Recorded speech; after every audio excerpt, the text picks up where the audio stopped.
Et puis j'aime pas que bah moment les plus mauvais na moto. Je n'aime pas. Aussi nami bengaka, j'aime égayer partout où je suis, j'aime transmettre la joie. Nami bengaka ngai ko seka na bango ko seka pa ngeza ka libonza. Muri majabu. Elle n'est pas dans ça. Tu peux pas de zawadi. Oui. Zawadi za mtolo majabu ta. Moi on a bien envoyé spécial à Satanat. Quel que soit l'autre comme elle elle ne pouvait pas réagir de la sorte. Donc, on devient mon côté parce qu'on devient à Zamout. Nous sommes les monarques. Il y a la Bible, Seigneur a dit la place d'impudicité. Fouiller l'impudicité. Habite fuir. Amen, amen. Tu vois, à l'habitude de bâtiment, le fuir. Mais ce qu'il y a, on a pota. Si ça joue pour tamba. Mais tu vois, oh, parce que Kino Lele, la femme congolaise, a continué comme mon anassé, il y a Mobali, c'est il y a Mobali, toujours dans la langue Italie.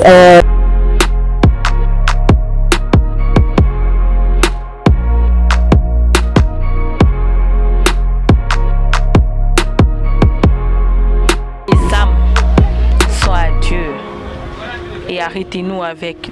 To be a survivor in this amazing race with a need for speed, you need God's grace. And if you're desperate like how...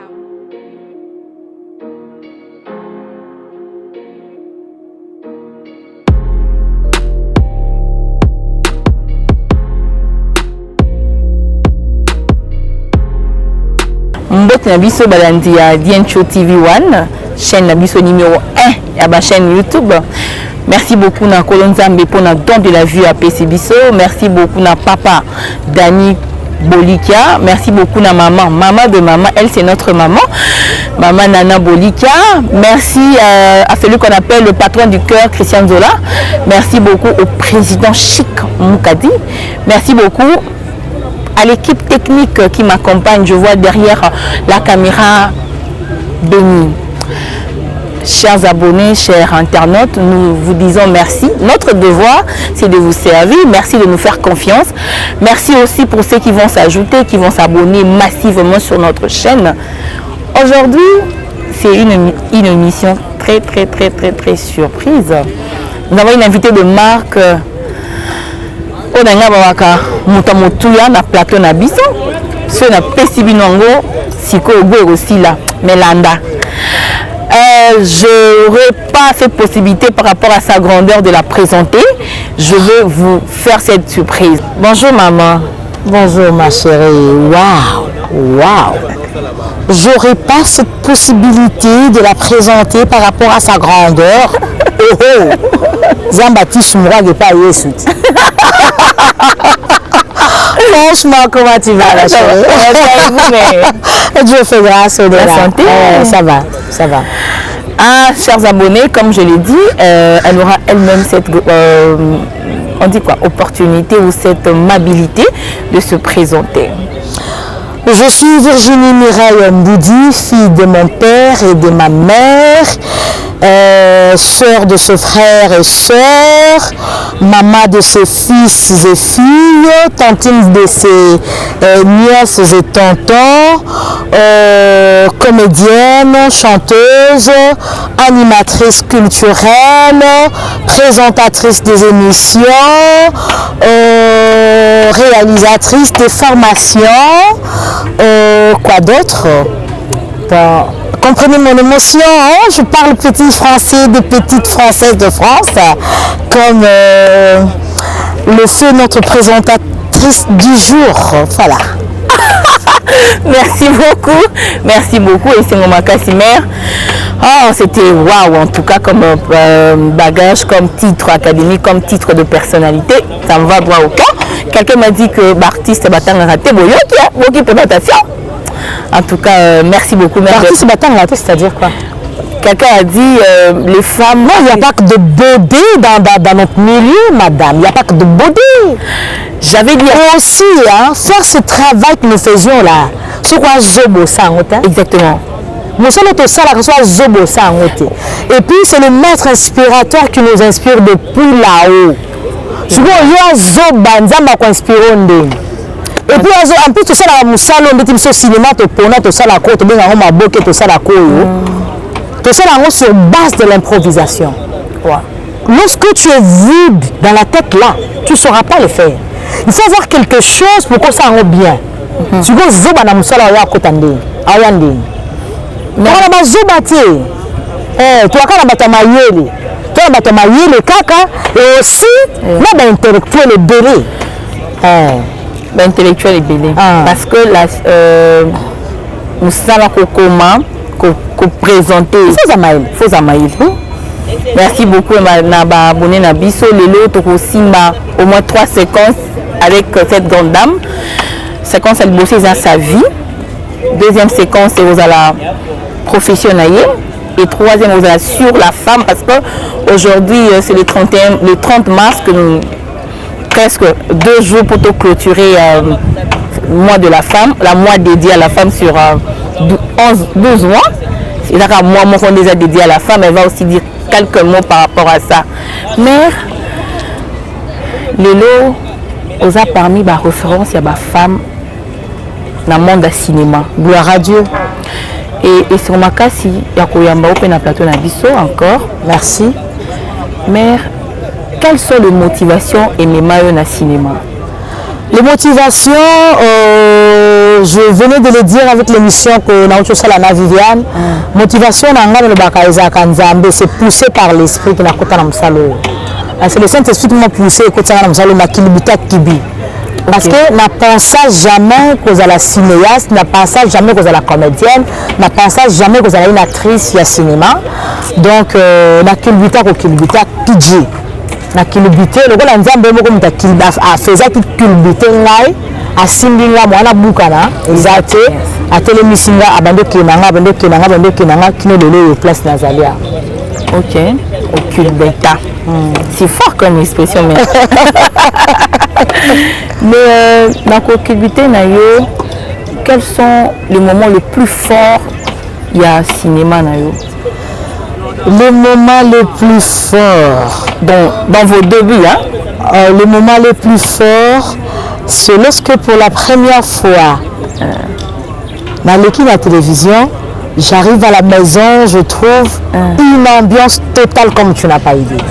Et il y a un neveu là, tu as la télévision, il y a la télévision.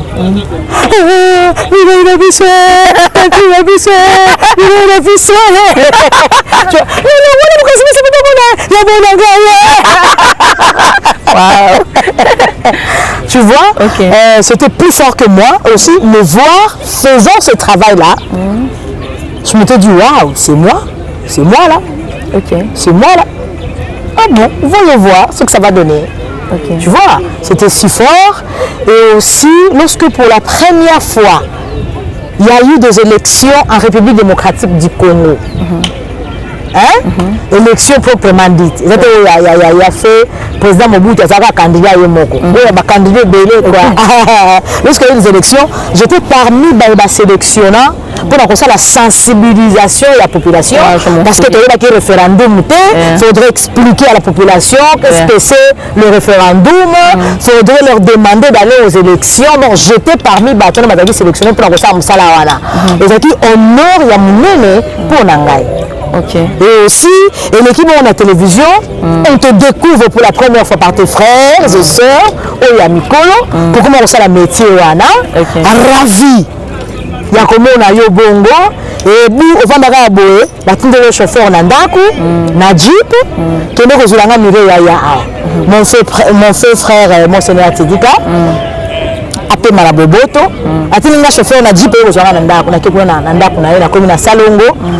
Abi, mais ma soeur, je suis fière de toi. Et où est-ce que tu as laissé monsieur le président? Monsieur le président, c'est que doit jouer la basket, tu vois, là, monsieur le président. Mais monsieur le président, je ne sais pas où il est à cet instant. Il fallait venir avec lui. Tu vois, et il était tellement fier de moi. Lui, d'ailleurs, ne savait pas que c'était moi. Parce que tellement je jouais la vieille, il ne pouvait pas comprendre que c'était sa soeur, sa petite soeur. C'est bon, le chauffeur n'a rien de faire comprendre que mais je ne sais pas la télévision parce qu'il y a combien de choses. Mais cette dame, je suis fière d'elle. Elle valorise ma langue, elle valorise ma culture. Non, je suis fière d'elle. Et c'est son chauffeur qui nous dira que nous ne sais pas la télévision, les qui n'ont. Les qui n'ont pas. Mire. Moi, je n'ai pas une petite soeur si vieille que celle-là. Abi, c'est ta petite soeur, c'est Mireille. Ok. On m'a dit, raison pour laquelle on l'appelle Maman Boudi. Donc, c'est Boudi de ma famille. Non. Va me la chercher. Ok. Tu vois comment je suis allée chez mon frère et comment par lui-même il m'a envoyé à Lina. Lina qui n'avait pas voulu auparavant, quand je lui avais proposé de faire l'animation culturelle à Lina. Parce que tant la télévision, par yemoko a bengi onanda kokei.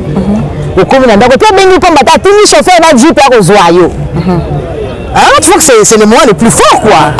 C'est trop fort même. C'est trop fort même. Va te renseigner à Lina. Ok. Les frais, c'est combien? Tu vois? Ok. Va te renseigner à Lina, les frais, c'est combien? Tout le monde a mois en février. Quand c'est saison, on a une session. Ouais. Naïna me renseigné. Déjà qu'on a le moment le plus fort en Rwanda, j'arrive à Lina, on me dit nous sommes désolés, on ne sait pas te prendre parce que nous cessons déjà Ezo Banda. Quand on a zo bima na porte, bon, je m'étais dit, je reviendrai l'année prochaine. Quand on a bima na porte en session, on a zo kuta un professeur Ndjei, le prof le plus réputé de l'Institut national des arts, art dramatique.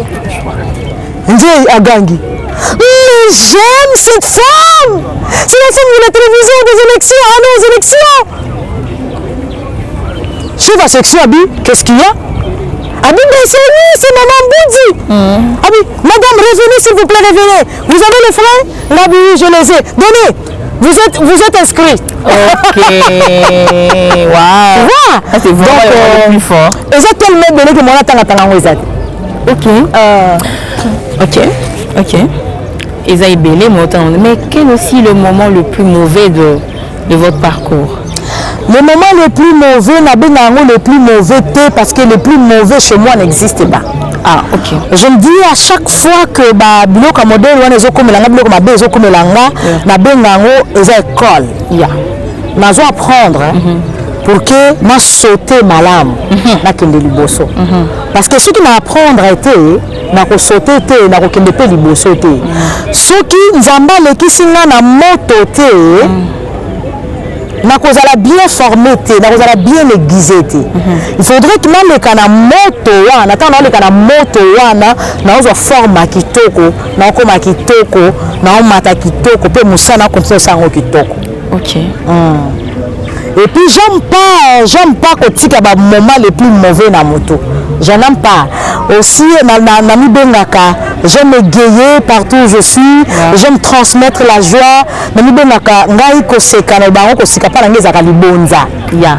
Siko loko za ka libonza za ka likabonza makinela ngango na linga ko seka mingi. OK. Na linga otia makamu na motu na ngate.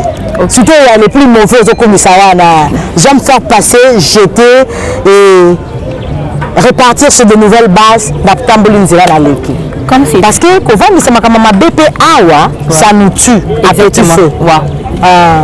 Quand chaque fois on vend ma cambo, ils ont comme ça rancunière, ils ont comme ça rancunier, et puis ils ont suivi estomé comme que soit, comme que ça la passe, c'est type, surtout que les Kinzela. Quand la pauvre c'est ma malade na moté. Bon, dans ton école, qu'est-ce que tu n'as pas bien appréhendé dans ton école là? Qu'est-ce que je n'ai pas bien appris dans mon école? Puisque je suis encore, donc je continue à apprendre. Attends, ceux qui m'apprennent, qui ont bien été, puisque je suis encore là, je continue à apprendre et je continue à me perfectionner par l'aide du Seigneur, parce que je sais qu'avec lui, je ferai des exploits. Ok. Non, c'est vrai.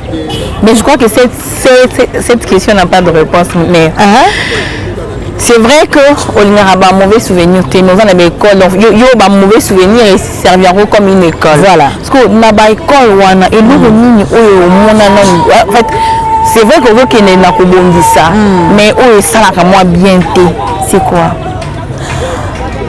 Ça a moi bien été du fait que ma femme en média, elle a toujours mal taxé. Ah, d'accord. hein bataxaka biso toujours mabe quoi wana esalaka moi bien te mais nde nauti oloba lokola naza kaka na ekole yango tozocontinue koapprendre lobi tolobi okuna na ndenge biso mpe soki biso moko mpe nde tozalaka boye lokola tozotia étiquette yango ya salite tozokozipaka yango mokongo tozotia étiquette ya kitoko liboso en tout cas makambo bien roya. Merci beaucoup. Merci beaucoup. Mère, aujourd'hui en tant que femme, le lot au monde, une femme mariée responsable à salir l'image de la femme. Et puis plus grave, c'est dans le mois de la femme. Quelles sont vos impressions par rapport à ça? Une femme mariée, on est dans le la dame Mukolo Madjab. Mukolo Madjab elle n'est pas dans ça. Tu parles pas de Zawad? Oui. Zawad, des hommes Mukolo Madjab. Non, on a bien envoyé spécial à Satan. Comment? Non, il faut être envoyé spécial à diable pour faire ce qu'il a fait là. Ok. Parce qu'une femme normale telle que je suis là, je me lance dans des bêtises, mariée, mère des enfants, et puis par après, je comme vendre du salibo sur la télévision, je bande sans la bêtise yanga na celle la Mukongo. Non, soyons humains, Yaya. Soyons humains. Nati ba nanga wapi? Nati mbang nanga wapi? Soyons humains. Il faut être envoyé spécial du diable pour ça maman modèle one. Puisque Satan a zakat nayo, Satan a mtazo tindo, yebi mtazo fungula mnorone le bas. Donc le bas sans crainte, sans embâche. On le dit nayo pour zana tina mon côté. Ni ya yo, ni ya ba ni sur zana sima nayo, zana tina na bangote. Ni ya conscience nayo. Et on a bien nayo ko boma conscience. La conscience no so boma ngo ezala rasute. Et ça qu'on attend aussi au moment conscience, on peut se permettre de faire du n'importe quoi et de passer à la télévision, dire du n'importe quoi. Ça, ce n'est pas être... bon, elle peut être femme, mais ce n'est pas être mère. Ce n'est pas être responsable. Maman Mireille Mboudi, Obi, a la personnalité, a la sauté, mais... attitude naïwana à part envoyer vous ne sentez pas que peut-être elle a été lésée quelque part mais à supporter choc quel que soit l'autre comme elle qui est elle ne pouvait pas réagir de la sorte parce qu'à son âge là c'est une femme mariée, c'est une mère des enfants donc elle est adulte vaccinée donc attention que Kobo on voit ça avec mon frère Mike. Frère Mike a quand même singati. Exactement. Donc c'est d'elle-même c'est d'elle-même mais à côté à sali musala na ba salaki wala suki ba soki ba salaki. Parce que moi jusqu'à présent on a la preuve ya ça musala ba pour amona ngeloti. Tu vois? Il y a autant que dans la supposition. Soki ba salaki donc c'est d'elle-même par sa propre volonté. Donc, quel que soit ce qui s'est passé, elle n'a pas ce droit-là. Elle ne pouvait pas se permettre de s'exposer de la sorte à la télévision. Pour la bêtise, on va faire dans la chambre, on a libanda. Quand on va faire le libanda, on a pétage au pasteur de Niles. On a le baki. Amérique, ça guinane. C'est comme un ballet. Ok. Est-ce que nous, sauf moi, nous avons le droit de faire dans la chambre? Pour ça, on est.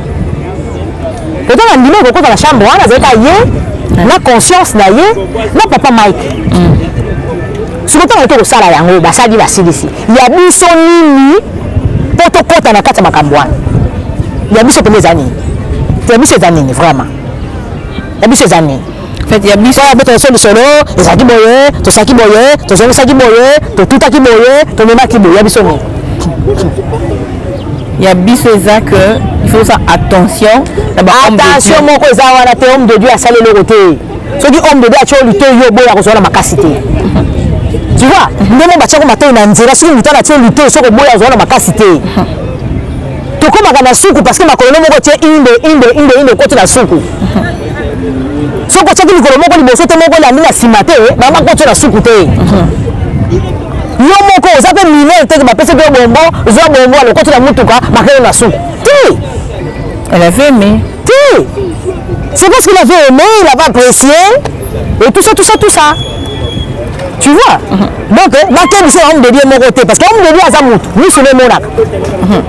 Il y a la Bible, c'est la place d'impudicité. Fuir l'impudicité. Habite à fuir. Amen, amen. Tu vois, à la limite, il y a des fuir.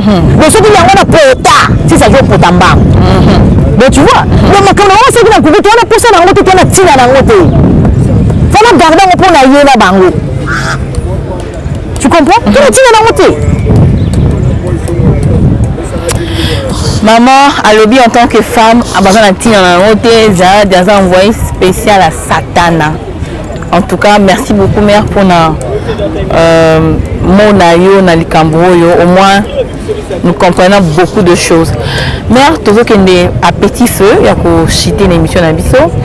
Mais on a la question, Nanaïna Tunayo. Les lots, dans un mois de la femme, les gens disent que la femme congolaise n'a pas encore atteint 55%. Il y a émancipation dans tous les domaines. Quelle est votre impression par rapport à statistique? Oh, parce que la femme congolaise, elle continue comme on a assez. Il y a Mobali. C'est il y a Mobali, toujours dans la société, toujours dans ma foyer. Parce que la foyer, bibliquement parlant, moi, ça va toujours être faible. Elle va toujours nasser à Mobali. C'est là tout ça. C'est là la soumise, la Bible, c'est femme, soit soumise. Marie aime ta femme. Il n'y a pas soumission. Il y a soumission si amour. Oui, exactement. Donc, même l'homme là, il va s'enlier à l'ingangay. À l'inganga kaka, ce qu'il se soumettre. Donc, à l'ingangay, il y a la soumission dans la carte. Parce que tu peux dire, chérie, si tu peux donner moi ces manches là, à te le barapienga. Parce qu'il y a amour, il va se soumettre. Mais mon gars, il va se soumettre. Il a commis soumettre kaka ce qu'il a lingi. Si la limite est commis soumettre, voilà du point de vue biblique, na foyer, mais du point de vue société, moi ce qui est le lot à être faible, qui est le lot à zone dimaté, que y a la capacité intellectuelle, il y a qu'à travailler, est-ce qu'il y a travailler. Il y a qu'à ça là on peut coller sur mobile parce qu'il y a des femmes aujourd'hui jusqu'à aujourd'hui au bazar toujours exploitées par les hommes même dans le bureau. Ouais. C'est elle qui travaille à la place de l'homme. L'homme, on a bien ôté. Mais il a travaillé. Et puis, il a travaillé quand il n'a pas embatté. On a le baga. Après, c'est Moussala. Après, c'est intelligence. Après, c'est Nanzoto. Pourquoi? Parce que ça cause un koyeba. Donc, par exemple, l'évangéliste de faire beaucoup je te salue. Alors, découvre-toi et tu t'aimeras davantage. Ce que nous découvrons, nous la valeur aux akati na yo. Pour que ça n'importe quoi.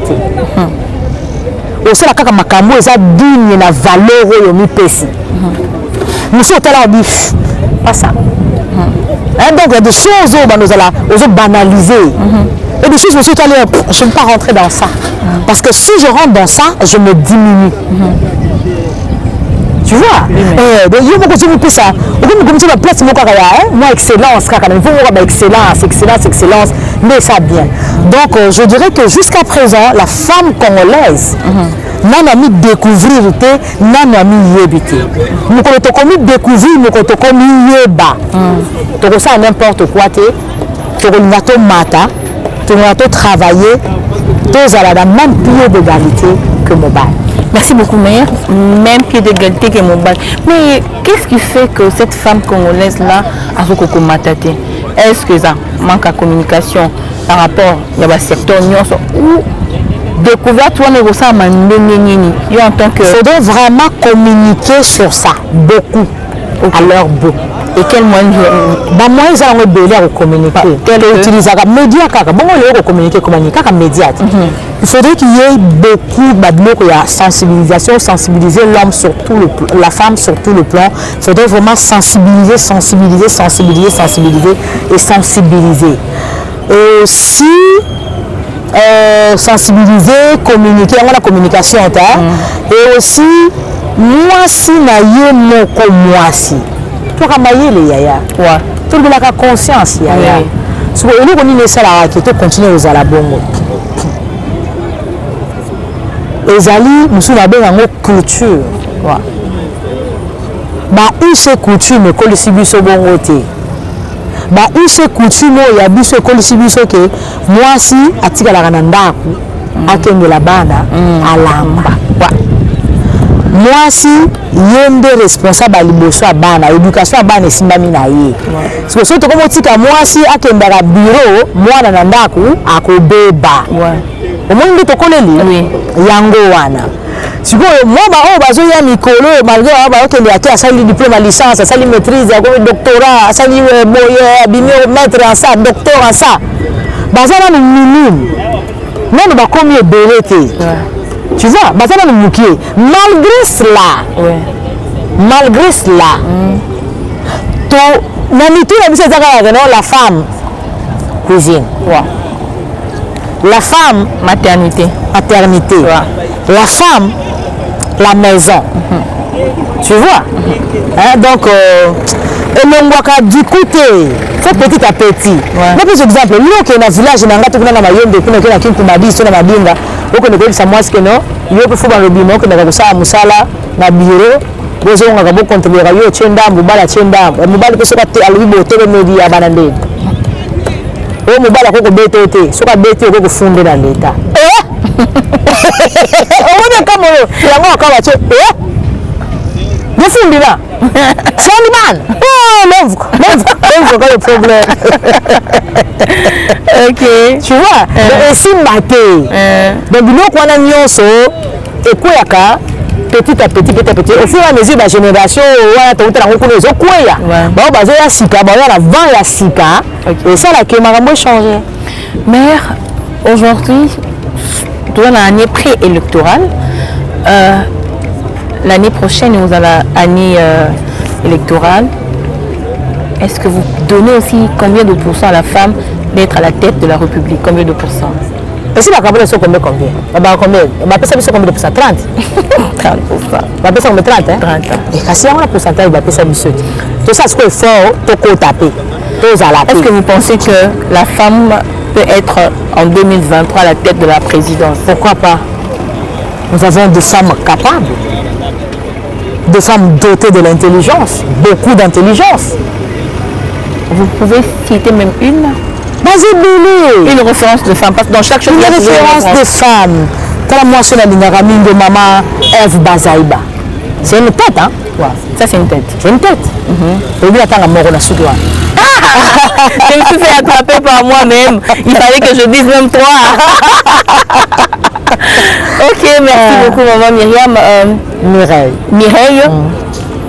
Je crois que ce sera la dernière question. Et tout ça va. Qu'est-ce que vous aimeriez faire en tant que femme que vous n'avez pas encore fait?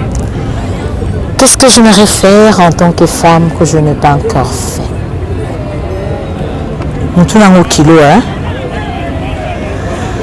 Bon, jusque-là, je n'ai pas encore réalisé un film proprement dit. Oyo ekei mpe na bafestival ya minene bapesinga mpe prix nde rêve na ngai ya motuya oyo natikali nango yango wana donc réaliser un film ekei na bafestival mpe lokola bakane boye bapesinga mpe prix. C'est ça le rêve le plus fou. C'est ça? Je peux la fou. Ouais. Benga ondongoli. Merci beaucoup Maman Boudi, c'était vraiment un plaisir de vous avoir dans notre plateau en tant que femme. Aujourd'hui je vous ai reçu en tant que femme avec plusieurs titres que je n'avais même jamais su, mais de vous avoir, j'ai dit merci à Dieu. Votre mot de la fin? Je te remercie également. Merci beaucoup. En tout cas, vous avez vraiment, la Bible a la raison en tout et pour tout. La Bible est le bien nangai, ils ont violent de ma hériter royaume à cieux. Je suis venue ici pour une émission avec maman Viviane. Et elle, la violence n'a a violenté n'a a salipé émission nangai. Donc vraiment pour t'aller le fond, on a et grand merci, bonne chance, bon vent. Ba ono sozo sala, nzambe atambola na yo akino musika. O mata to monope Amen. Kombo tanga manenge ba Chantal Kanimbe batanga malamboko. Ndenge ba Virginie Le Fembe batanga malamboko. Amen. Kombo tanga manenge ba Mami Lela batanga malamboko. Amen. Ba Bonnette Soki batanga malamboko. Amen. Et ça là vrai bien quoi. Merci. Donc ok Musika, merci à vous qui allez avoir cette chance de suivre cette émission. Sachez que Wabino Mboudi vous aime tellement qu'elle vous porte là dans son cœur et continuez de nous suivre, continuez de nous encourager. Ce que vous faites là, c'est nous soutenir. Surtout si vous vous abonnez dans nos chaînes YouTube. En tout cas, c'est nous encourager, c'est nous soutenir et le Tout-Puissant vous bénira davantage. Là, je m'en vais vous inviter de vous faire abonner massivement sur Maman Mboudi TV. Là, dans cette chaîne-là, je ne fais que communiquer la joie. Hein? Ce côté Maman Mboudi TV, s'abonner, communiquer au Sengo, Tongo midi. Pourquoi? Parce que nous sommes tous dans Mokili, on a communiquer et Sengo. Salutations à tous, nous avons un problème à la banga. Le bon nom qui vient. Nani kavana mboti. Odi yaya kasa panzo na pesa ko libanga te. Ya kasa panzo na pesa mbote na yo na structure na yo ezaka na anglais kasas enzambe na production kasa production na soka ka wana ya na ngai pona ko ke de musika te ya kasa production structure oyo ezolinga soutenir ngai makasi koleka mikolo ezo ya donc salutations na nani lisusu mama Emily Mbila mwasi moko soutenir nga makasi yo vanda kabo ma soeur je t'aime aussi énormément mama Emily Mbila nani susu Medar tonton moko soutenir nga makasi Medar teka nani lisusu vous avez belé sur le temps la bino to sukati bona suki na wana prochainement yum tozana pour ça libanga benga ngai benga na numéro na ngai 089 16 58 120 na boke libanga mais oche merci beaucoup. Merci beaucoup, en tout cas merci beaucoup maman d'être sur notre plateau. Merci. Merci, les remerciements sont partagés. Merci beaucoup. Merci beaucoup à l'équipe technique qui m'a accompagné, je vois béni. Merci beaucoup au boss Dani Bolika. Merci beaucoup à maman Nana Bolika. Merci beaucoup à toi, le patron du cœur, c'est comme ça qu'on t'appelle Christian Zola, où tu es. Un gros bisou à toi. Merci beaucoup à Olivia Pecops. Merci beaucoup à Gisela Boulungu. Merci beaucoup. La caméra na susa banga. Moi de la famille ici là. Na pesi mbote na maman scolastique comme du loi ma mère qui m'a né dans ce monde. C'est celle-là qui m'a né scolastique comme du loi ma maman. Sur le mois de la femme, je te salue. Salutations à toutes mes sœurs, les Mboudis. Les Mboudis, je vous salue. Salutations Lusus Nana, la maman Denise Niakwero, la première dame de la République. Salutations Lusus Nana, la maman Olive Lembe Kabila, la femme du cœur. Mama Paro. Mama Waro. Merci. Merci beaucoup. Merci beaucoup au président Chic Mokati, le patron de chez Bisso Télévision. Merci beaucoup à cette femme que j'aime de tout mon cœur, la première dame Denise Niakero. Je vous aime, chers abonnés. Abonnez-vous massivement, partagez.